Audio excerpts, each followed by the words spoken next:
Hello, and welcome back to another episode of I'm Free Now What, hosted by me, Michelle Fortier, a licensed clinical social worker in the state of Florida. So today is the wonderful topic of how to avoid going back to jail, back to prison, and changing some of the criminal thinking patterns. And today in specific, we're going to be talking about the need to change your associations, your friend group, who you hang around, all that other good stuff. So, why do you need to change who you hang around in order to stay out of trouble? Well, what we know, based on the research, based on observations, is if you're hanging out with people who are getting into trouble, you are probably going to get in trouble. You can say all you want that you will not get in trouble, but we know statistically, logically, that if you are hanging around people who are still committing crimes, you yourself are more likely to wind up back in prison. So why is this? Well, first things first, in a lot of states, they have something called law of parties, or an accessory. So, and in the state of Florida, an accessory can be whether or not you think that a crime is going to be committed or not. So what that means is in the state of Florida, there is one case that I know of specifically that I'm very familiar with, in which the person was at a party and somebody said, "Hey man, can I borrow your car?" And he said, "Okay, sure, you can borrow my car." The guy borrowed his car and the car was used in the commission of a crime. The person that let him borrow the car is sitting in prison. That right there is because he allowed somebody to use his car for the commission of a crime. The person said, "I didn't know he was going to commit a crime." It doesn't matter. In the state of Florida, he was considered an accessory in a felony. So I'm sure that he is fighting that case, but he is fighting that case sitting in prison. So regardless of the outcome, if he gets released or not, he's still wasting a good chunk of his life sitting in prison. So how could we have avoided this? Not hanging around people that have the potential to go rob a place if they borrow your car. In other states, they have even where you're around somebody that is committing a crime, you are then also considered just as culpable as if you yourself committed the crime. This is in particular something in Texas where you can be sitting in a car, and if that car and somebody in the car decides to stick a gun out the window and shoot somebody, you, even though you never touched the trigger, are just as culpable as that person that pulled the trigger. How do you avoid it? Don't hang out with people that will stick a gun out a window and shoot somebody. So there's a lot of other things that might not be as extreme, but can get you in trouble. So say you're driving along, you get pulled over for a routine traffic stop. Somebody in the car has a gun. You are not allowed to have a gun because you are a convicted felon. The police know you, the police don't like you, the police are going to say it is your gun. Of course, you can fight this, but you will be sitting in jail while fighting this. How do you avoid it? Avoid people that are toting pistols. Avoid people that are known to be violent. They might drag you into their violence. So not only might you get picked up because they committed a crime, there's also a chance that they're going to get you involved in actually committing a crime. So you're hanging out with a bunch of people that are known to be up to no good. They get into it with some other people that are known to be up to no good.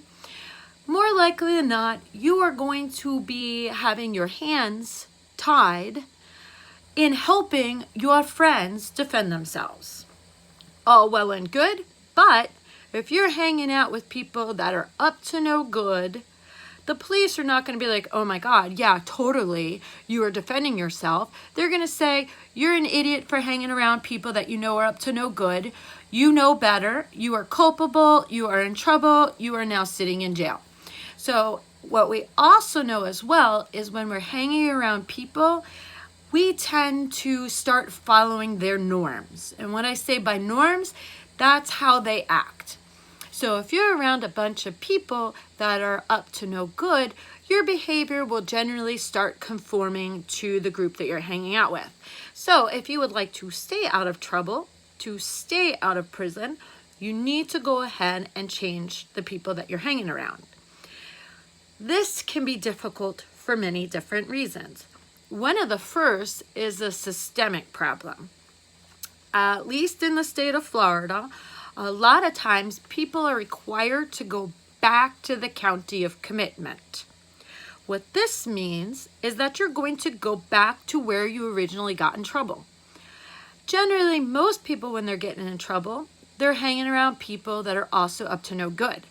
Some of these people who are up to no good have been waiting for you to come home, so that way they can get you to continue to be up to no good. So this right here is a systemic problem that encourages people to pick up right where they left off. That's something that needs to be fixed through the legal process and through laws and all this other stuff. So it's not something that we can particularly address here, but know that you're at a greater risk for going back to your friend group when you go back to the county of your where you were found guilty and sent to prison. Despite that risk factor, there are still things that you need to work through in order to avoid this friend group.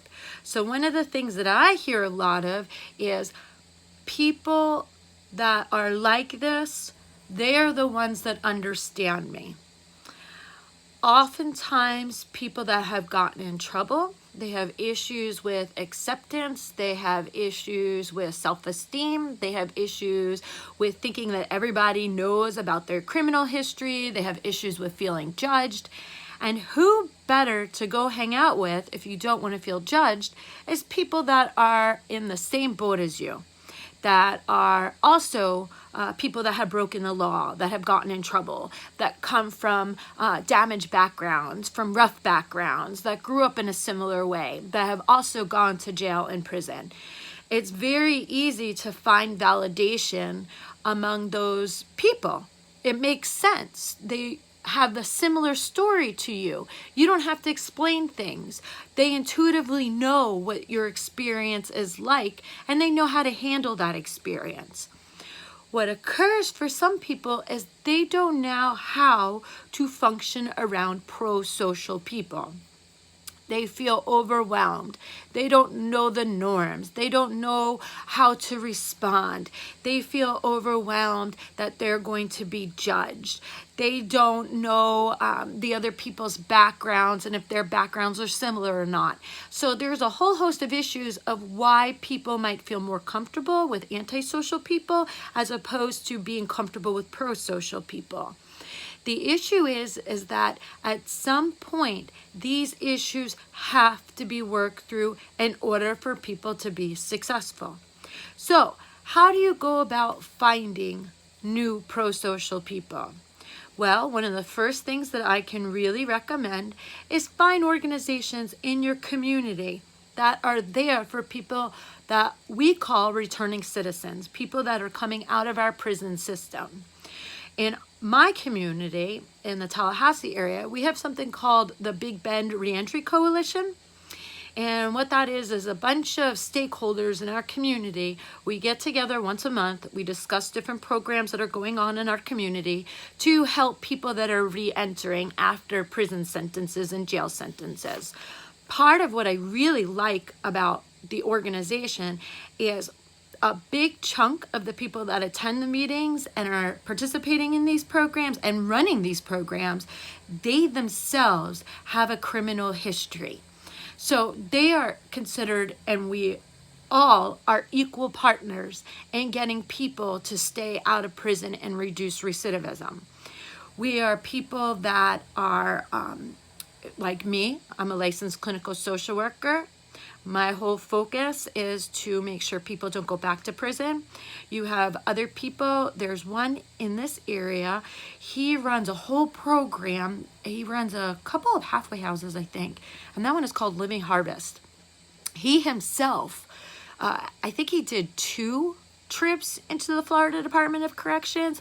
And now he runs an entire organization dedicated to helping people stay out of prison. There's somebody else where he runs the sober living house in the Tallahassee area, where he is also a returning citizen. Somebody else, she is a returning citizen. We also have programs in the Tallahassee area. One of them is called Refire, where people that have been incarcerated, they learn cooking skills. So these are all organizations that meet once a month, that they are run by returning citizens, they employ returning citizens, and then we also have people that attend these meetings that they are staff of the Florida Department of Corrections, they are staff of the Federal Bureau of Prisons, they are staff from the probation offices. So you have all different types of stakeholders. And that's an organization, if you want to stay out of trouble, to get involved in. They will also help you with networking, finding employment, finding housing, being a source of support, being a cheerleader. When you're down and feeling overwhelmed, there's people there that understand, and they're able to reach out and give you support. Another big thing to do to be able to find other pro-social people is to find volunteer opportunities. It might sound dumb, but a lot of times people that volunteer, they tend to really come from a place of goodness in their heart, and they're less likely to judge people who are returning citizens. Of course, there are some organizations where people with felony convictions cannot go volunteer, but it is an option. Another thing that I encourage people is, if you belong to a community of faith, find a church and get involved in that church. Find people at that church or synagogue or mosque or whatever type of religion that you follow. Find people that are going to be supportive. Find people that are going to be helpful.